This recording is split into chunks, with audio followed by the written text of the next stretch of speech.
calm down, young lady. You need to calm down. Well, I'm really excited because we got to like separate each other. So I'm like my bubble space. I'm feeling safe. I spent I'm feeling safe again because I the don't have TikTok somebody in and my the space. Instagram lives that we Feels just good. finished up touching her ears, and she has been freaking out. Okay, I want to get serious, you guys. Thank you so much for joining us.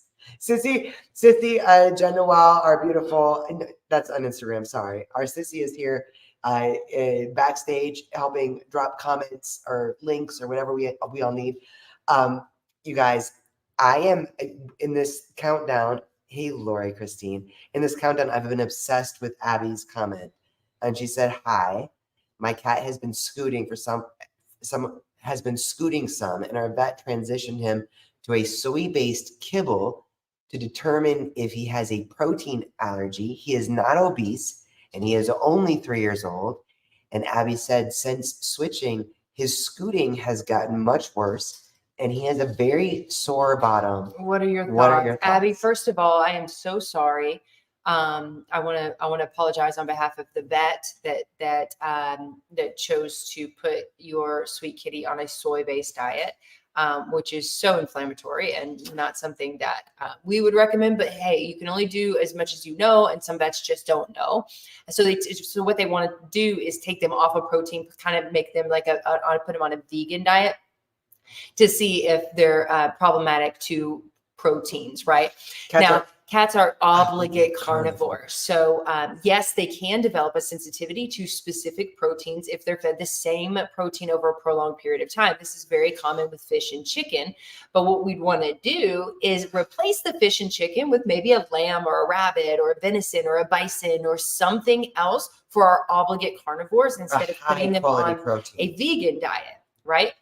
So what I would recommend is one, reach out.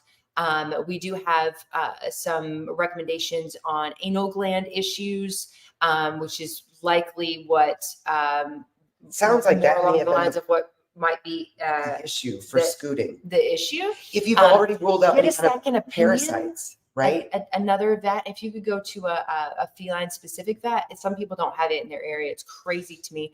But we're blessed because we live in a big city. So we have that option. We have that option. But if you do have a feline specific vet, a feline only vet, then they will know a little bit more about cats than the average conventional veterinarian sometimes does or does not.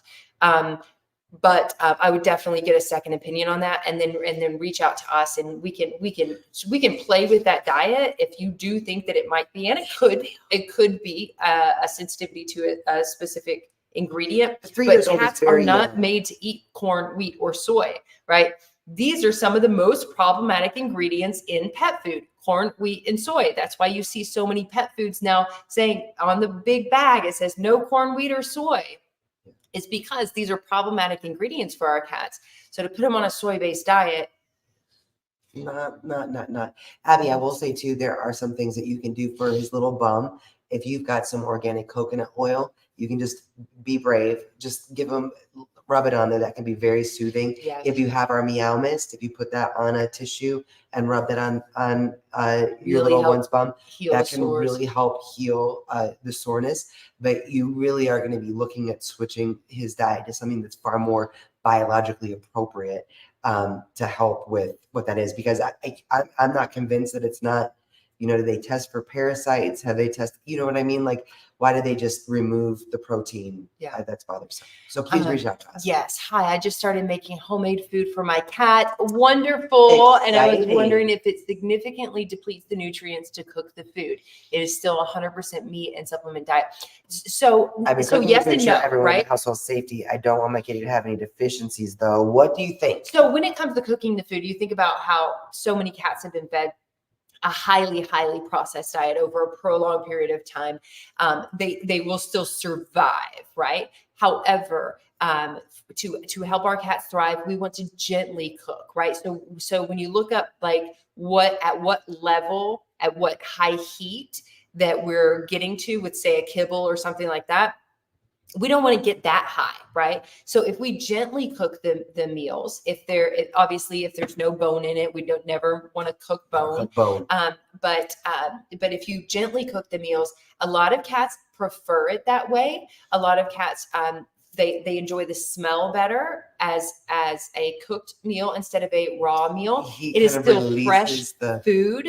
We cook our foods, right? Like it's great, and bless you for taking that venture into making your own cat food at home. Isn't it a day? Hi, Jane A. My community cats all prefer tuna, and I've been trying to transition them to better alternatives, but they have been unsuccessful. Red Ha. We're probably slaughtering Try some sardines. Sardines, little fishies. So when it comes to cats that are fish freaks, it's actually kind of easy. The issue with tuna and salmon is that they're huge predator fish that gobble up all the contaminants in the world because they're eating everything, right? And so they're high in heavy metals and other contaminants. So look for little fishies, and I'm talking about the minnows, the sardines that are out there. You can transition them over. They still get some fish, and then try just mixing that in with other proteins. So you get them transitioned over to something like sardines, very small fish, sardines in water if you can, never oil.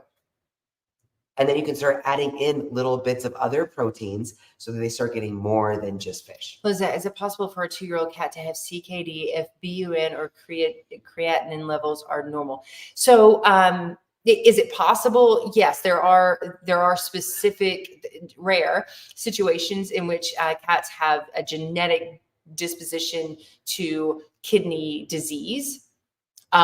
So it is possible. However, if the BUN and creatinine, I want to know, what is the SDMA? Like, what would make you think that the cat has kidney if the BUN and creatinine levels are normal?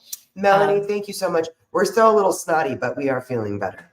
The other day, your guest speaker recommended ditching the water filter in cat fountains. Yes. Does that include disposable water fountain filters? Yes. My cat doesn't use her water fountain at all anymore for years now. I'm wondering if I should stop buying the disposable filter. Yes. If your cat doesn't use it, I mean, that's what we did, is we just stopped using Aiden. But I think that Dr. Emily Stein is who you're referring to. Beautiful, incredible human, the creator of Teeth for Life, which is something that we are vigilant about now, especially after that interview, understanding more of what she shared. So when she's talking about ditching those filters, it's like, oh, this filter is going to be good for 3 months, however long it is. Take that out. The charcoal filter, whatever filter that fits in that thing, just take it out. Use fresh water. But it's more about, and I love that she mentioned this, it's more about the fact that cats know when a water source has gone bad, right? Even if there's moving water, if it's swampy, it's going through, when she was talking about all those microbes in the filter, she said, get rid of it. But also, you got to clean that fountain every 3 days. I've always said at least once a week. She said every 3 days, y'all. Okay. Yeah. So, because that's how fast it can get swampy, even if it is moving water. So my suggestion would be, you've got a water fountain that was previously used, ditch the filters, clean the pump, take off all little parts, the little fan on the inside, the little grate, those all come apart, clean it out. Then do a vinegar water rinse through it, run it with vinegar water through it, clean it out, and then put your fresh water in and see if your little one wants to drink from it again. Raw Feeding 101, Scott, Dog Dad. Dad. If you happen to know 2 awesome gals I can hang out with in Vegas a couple weeks from now. Affirmative. Me. Are you coming? Yes. I didn't know. Really? We need to talk more. I thought that you were going to come and then you didn't come and then Annie bailed. He's coming. Coming. And it's going to be so awesome. I can't wait. I'm going to hug your face off. So this weekend we have CatCon in Pasadena. We're going to CatCon, the Big Cat Convention here in Pasadena, or not here in Pasadena, but in Pasadena, California. We're super excited. That's this weekend. Then we get home next week and we turn around and have Super Zoo, which is the biggest pet trade convention, pet retail trade convention in the world. In all the land. And it's going to be held right here in Las Vegas, and so many beautiful, beautiful souls from the pet health community, just from the pet Like community. Dog Dad from Raw Feeding 101. Like Raw Feeding your 101 face off. are coming here to Vegas, and we're super excited. I'm getting a little nervous that like there's not enough time to see everyone and do everything that we want to do. We're gonna pack it in as much as we can. We are. Oh my God, I'm so excited. Melanie, my cat has an ongoing ear infection. Trisoderm, where'd it go? And Baytril have not helped. I even went to a cat dermatologist. She's already on a special diet for allergy. What do you recommend? Oh, Melanie, I want you to reach out to us. Yeah, I would recommend, honestly, this goes back to Dr. Katie Woodley. She has an incredible Facebook, Instagram, lots of incredible information there. But one of the things that she says that we really have learned so much from is test, don't guess. What is the allergy? Why are we on a diet for an allergy? What is the skin infection or skin ear issue that's going on? I think you may be looking at a yeast issue. And ears are really where you're going to see that chronic inflammation and irritation going on because the body is pushing it out. Right. So please reach out to us. I think that we may have some resources or point you in the right direction. Something that could really help get to the root of this, because I get that we want to like deal with the ears. Oh, there's an ear infection. Let's try this. Let's try that. If it's not helping, then we need to find out what's really causing it. Yeah. That should be the first answer, the question that's answered. Yes. Nicole, my cat used to be allergic to chicken, but it's been 2 years now and he can now eat raw chicken treats or raw chicken chunks, no problem. Is that normal? We were just talking about this on. Yeah. So so we have this issue with our cat too. So cats that are fed the same protein over a prolonged period of time can develop a sensitivity, or they'll call it an allergy, right, to those specific proteins. If we take them off long enough and get their bodies readjusted, we can start introducing it. That's why it's not really an allergy, because a true allergy would mean that they can't eat it ever again. Then you have a pen in their little sensitivity, right? A sensitivity is what our cats actually develop when it comes to these different proteins. Because it doesn't really make sense. Oh my gosh, she's being so cute. Bring it here, baby girl. Oh my gosh. Bring it here. They develop a sensitivity to it, which means that we need to take them off of it for a short time. But it was about 2 years for Good job, baby girl. For our Pooh Bear, who developed a sensitivity to fish before he was able to have it, and then he was able to eat it just fine. Okay, so Jay has monkey toes, and Annie just brought us her favorite little spring. She's such a good fetcher. Are you gonna get it, baby girl? Ready? What litter do you ladies use? So currently we are using two different types of litter. One is Catalyst, so it's a wood-based litter, and the other one is a grass seed litter. So that's currently what we're using. We have switched through a lot of different types of litter over the years. Number one rule of litter is use a litter that your kitty will use. Get a litter that your kitty will use. But also that's safe. Yes. So we definitely. Linda Mowry, I saw your comment on the post that Jay did about see you at CatCon. And I am so, you have to come and say hi to us. Yes, booth 401. We will be there all weekend.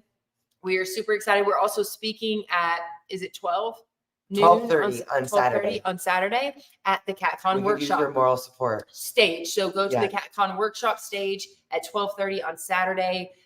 We're working on a fun presentation and a Q&A, of course. For you guys live and in person. We're very excited. Elisa McGann, I love this question so much. My cat eats Tiki Cat dry, and as well as she gets wet food. If I was only to give her only wet food, is that bad for her teeth? I love this question because Jade posted a cat tip today about dehydration and how important moisture-rich diets are. And so many people are saying, my vet is saying, I need to feed them dry food because it's good for their teeth. I really want to encourage you all to look at. This is such an old myth, guys. It is an old myth. So dry food is very high in carbohydrates. It's the only way that you get those little crunchy pebbles together, and starches, the sugar, all biologically inappropriate for our obligate carnivore and cats. Creates plaque and tartar buildup. So and I recommend this, especially after talking with Emily, Dr. Emily Stein, you guys, let's be more proactive about dental health. 80% of our cats by the time of 3 years old will have some kind of dental disease. And 90-something% of cats are fed kibble-only diets. Of the dry food. It is not that kibble crunches off the tartar and help. No, it is literally the cause of.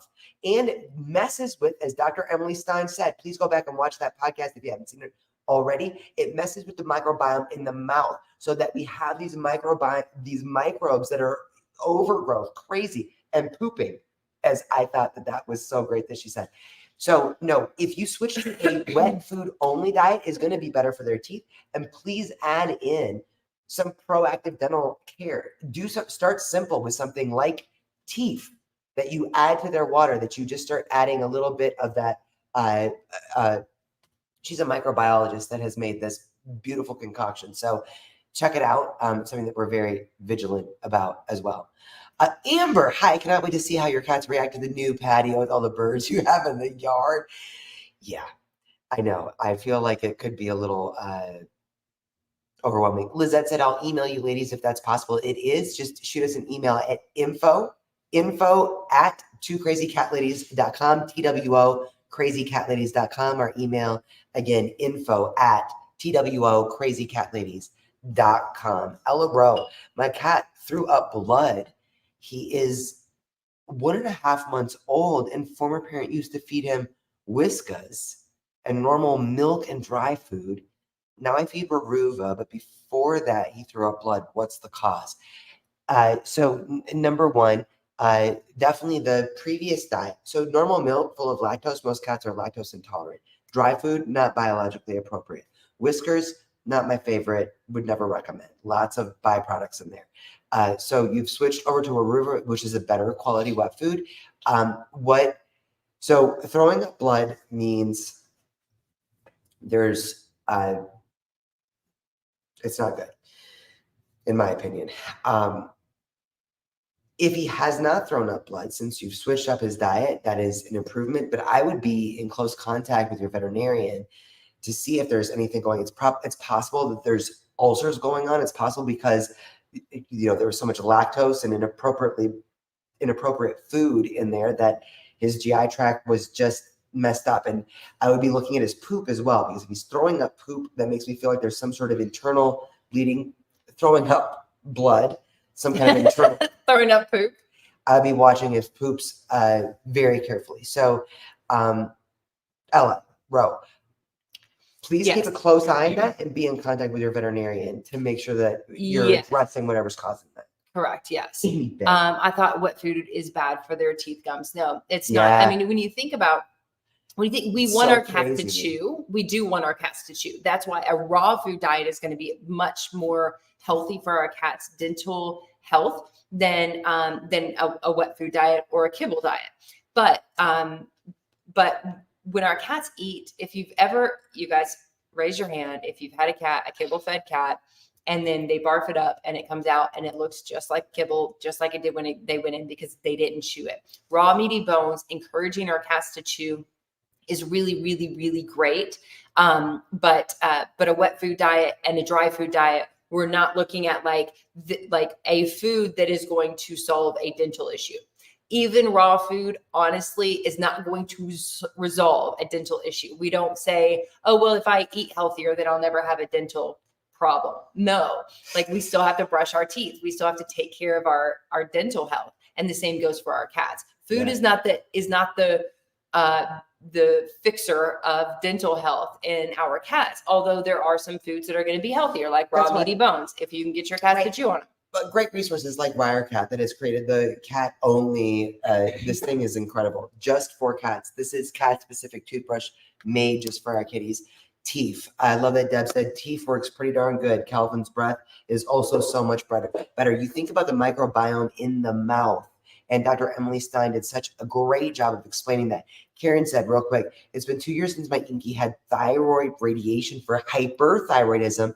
Is it possible for it to now go towards hypothyroidism? He seems to be putting on weight, so it makes me wonder. I would get him checked, Karen. So definitely do a check for that. We want to consistently, especially if your cats have dealt with something like hyperthyroidism, we want to consistently get the rechecks, right? To make sure it is possible to go hypo. Hypothyroidism is more rare in cats, but not as rare for cats that have gone through the radiation treatment.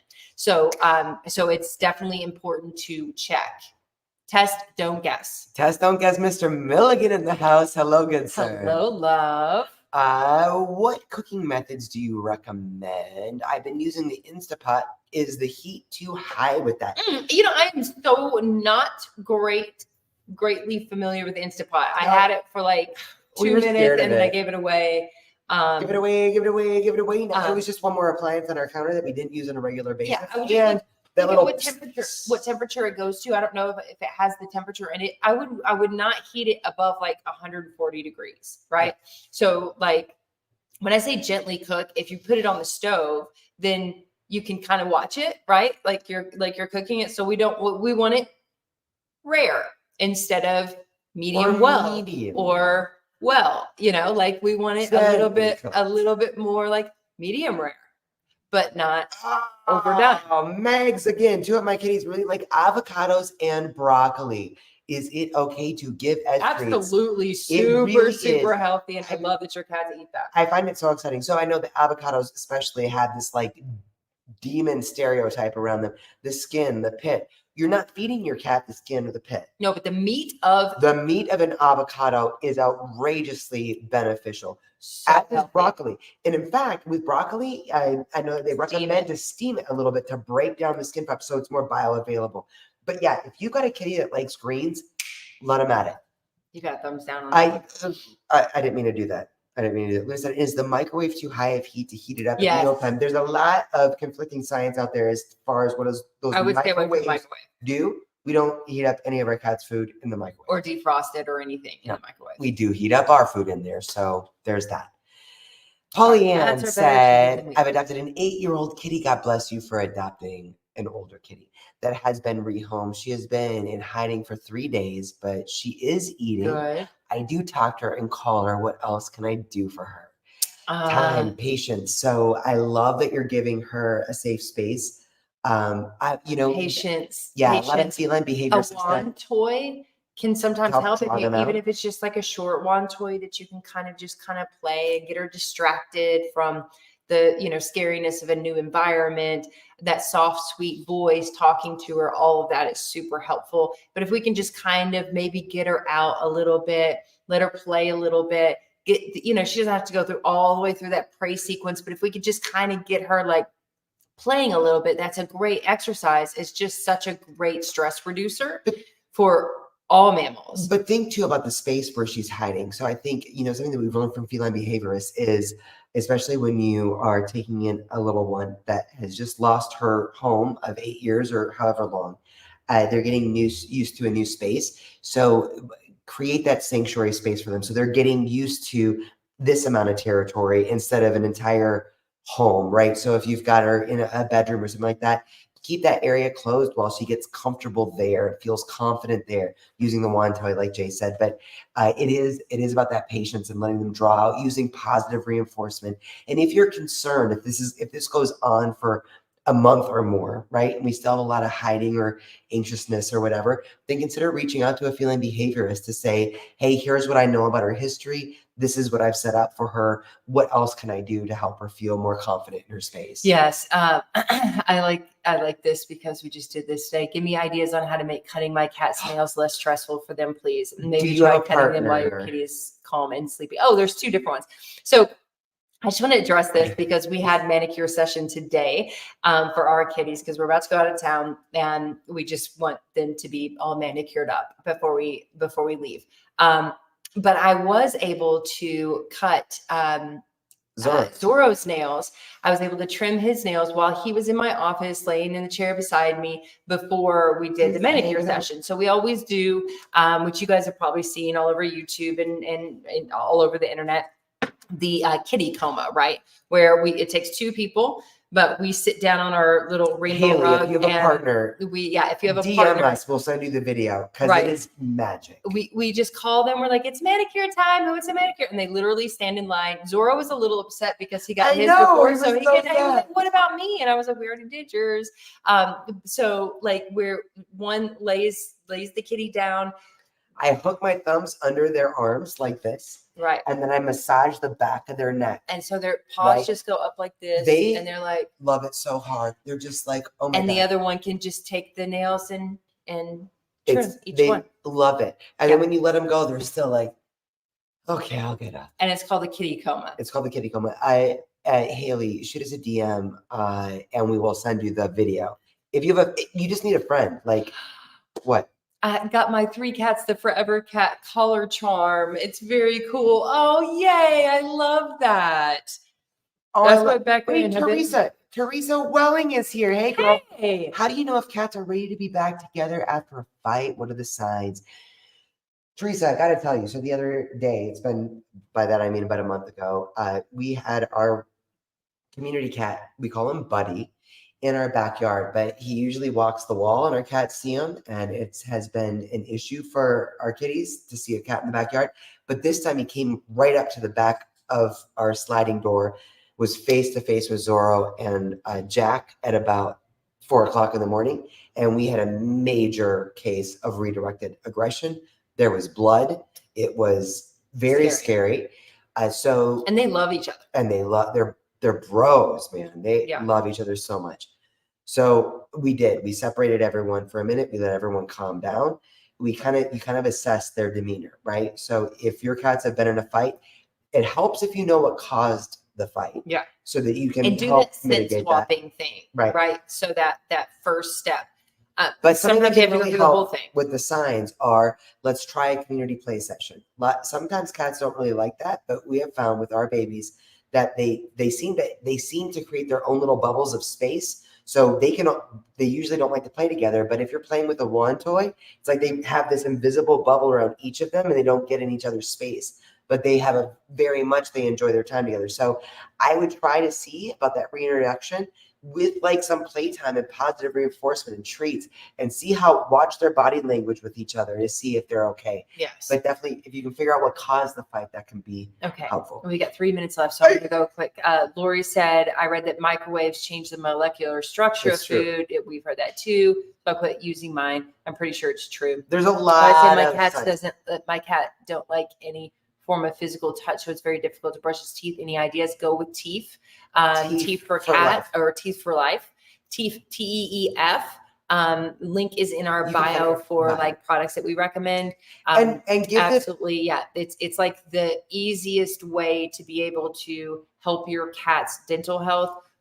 If you are unable to brush their teeth. And please, if you're curious about this, if it's something that you're willing to go down the rabbit hole with, please check out our podcast that we dropped last week with Dr. Emily Stein, the creator of Teeth, who came up with this product because her mother and her grandmother and her rescue dog almost died of dental disease. Yeah, it's right here on YouTube. You can go back to just click that little button at the top that says live on our profile, and you'll see it where you'll see it was the last podcast that we did. Right? Annie is bringing us her spring. Look at her. Okay. Okay. Recommendations for outdoor window bird feeders, or is it not a good idea because they can't catch it? I think it's a great idea. So we feed our birds outside. I call them our birds now. There are 17,422 of them. And we feed them outside, but what I love about it, what I don't love about it is a lot of things. What I do love about it is that our cats will sit at the window and have mental stimulation for hours. And they come and tell us the birds are here. They're coming up to the window. They talk to the birds. It's very, very, very cute. Yes, it is. Yes. Teresa said it was another cat came to their front patio. Yeah. Okay, so that's exactly what happened with Jack and Zorro. So watch their body language, try to make like a positive reinforcement situation where they recognize, do the scent swapping. So yeah. Thank you for the dental hygiene help. Can I ask if there's any specific toothpaste you trust and recommend? Ordered the Ryer cat toothbrush on Amazon and teeth drops. Awesome. Oh my God. Okay, so what I would recommend is on Dr. Judy Morgan's website, it's literally like a mixture of probiotics and coconut oil. Mm-hmm. But she has a recommendation to make it yourself, which you could just get probiotics and coconut oil, or just coconut oil. We've used just coconut oil on our cat's teeth. You're using the other things, so that's awesome too. But you're really I bet your cat's teeth are going to be freaking awesome. Yeah. Because you're doing all the stuff and things. You know what? Something that I want to try with the Ryer cat toothbrush is making a small dish of the teeth water and just dipping the toothbrush in there. because that's what's going to change the right. Yeah. Yeah. You feel me? Yeah. So you could try that. I mean, Dr. Judy Morgan's is tied and true, but Tied and true. Tied and true. Tried and true. But I would, you know, I'm all about using whatever I can get my hands on. Okay, we got time for one more. Oh my gosh. We're a Oh my little bit gosh. over There's time. so many. Thank you, Wait, Sissy. we're so behind. Sorry. Okay. For the wet food diet, would it just compromise of the cans or mix up with some dry food? You know, when you are going through the transition from a dry food to a wet food, mix it up. Right. But what we want to do is slowly over time, as your cat will allow, start to take that dry food out and completely put that more wet food in. So piece by piece, little by little, we want to increase the wet and decrease the dry until they're on a wet food only diet. And a lot of cats that are fine with like, oh my God, yes, thank God, high quality, moisture rich diet, love it. But if they don't, then you can take that kibble that is still part of their diet, smash it with a spoon in a Ziploc bag, sprinkle it over the wet food that you're transitioning them to. And that has been like just brilliant trickery that we have learned over time. So I'm learning to did she bring it back with my feet. Oh my God, Annie Bell. Annie Bale. She's loving on my tootsie. Okay, you guys, a little look at this. It's too late. Annie. She gone. Okay, you guys. Happy Monday. Happy Monday. We're not going to be back next week. We're not going to be back next week because we are going to be coming home from Pasadena, California at that time. If you guys are anywhere near Pasadena, California, at the convention center, come to CatCon. We would love to meet you. We'll be at booth 401. Thank you, Carla. You should come to CatCon. You could drive there. Come on, girl. Yes. We're really excited about it. We're gonna miss our babies. That's the hardest part of any travel that we do is missing our babies. But we're getting excited to spend so much time with so many beautiful cat fans. So if you're anywhere in the area, please come by. Judith, I love you so much. Yes. Come to CatCon. We will. I love you. We love you guys, and we will see you very soon. We're going to start doing some like catio lives and things like that when we get back and we get settled in. So just, hit that like follow first button or whatnot so that you get notified if, when we're going to get better at this. We're going to get better. We're going to get better. Take you along for the journey. Yeah. We love you guys so much. Happy Monday, you guys. Go give your baby some boots from us. We love you so much. Bye guys. Good night.